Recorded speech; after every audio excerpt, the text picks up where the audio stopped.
वस्तु, जो सामग्री, जो चीज उसके जीवन में नहीं है, लाख मिन्नतें करता, पूजा पाठ आराधना विनती प्रार्थना करता है, मन्नत को मानता है, और जो चीज रहता है उसको वो नहीं समझ पाता। वह किसी की कृपा है, जो उसके जीवन में जो कुछ भी है वह किसी की दया है, किसी की कृपा है, वह किसी की दया कृपा से कर खा रहा है, अच्छे जीवन व्यतीत हो रहा है। अगर जो कुछ भी दिया गया उसको प्रसाद नहीं समझेगा, वो प्रसाद है जगदम्बा का।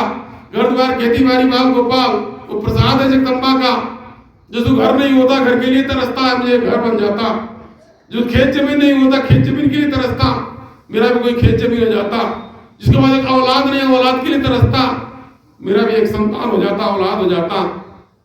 जिसका एक बिटिया नहीं या बेटवा नहीं, उसके लिए तरसता, मेरे घर में कोई बिटिया बेटवा का जन्म हो जाता, या फिर कोई रोजी रोजगार हो जाता, खाने पीने की वस्तु हो जाता, मेरा भी सम्मान हो जाता, मुझको भी लोग जानते पहचानते।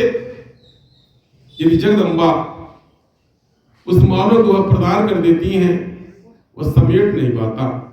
कहा जाता मेरी झोली छोटी पड़ गई रे, इतना दिया मेरी माँ ने। तो जगदम्बा जब किसी को प्रदान कर देती हैं, मगर तो समेट नहीं पाता उन खुशी को। जितनी खुशी जगदम्बा भेंट कर देती हैं, मनैया उसको समेट नहीं पाता, बटोर नहीं पाता, और जो कुछ भी नहीं है उसके लिए परेशान होता, और जो चीज है उसे अघा जाता। ये मानव की सबसे बड़ी कमी, सबसे बड़ी बुराई है। इसलिए जगदम्बा ने आपको जो कुछ भी दे दिया वो प्रसाद है, वो महामाया का प्रसाद है। वो प्रसाद मान करके उसको स्वीकार करें। घर द्वार खेती बाड़ी बाल गोपाल, ये जगदम्बा का प्रसाद है। आपको प्रसाद को प्रसाद मान करके उसका सम्मान करेंगे, आपके जीवन में पानी की तरीके सब कुछ बढ़ता जाएगा।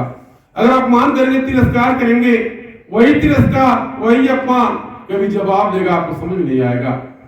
आप जिस अन्न का तिरस्कार करेंगे, जिस घर का तिरस्कार करेंगे, जिस परिजन का तिरस्कार करेंगे, वही तिरस्कार ही आपको जवाब मांगेगा कि आपका समय था, अच्छा समय था, आपने इसको नहीं समझा, अब तो समय व्यतीत हो गया,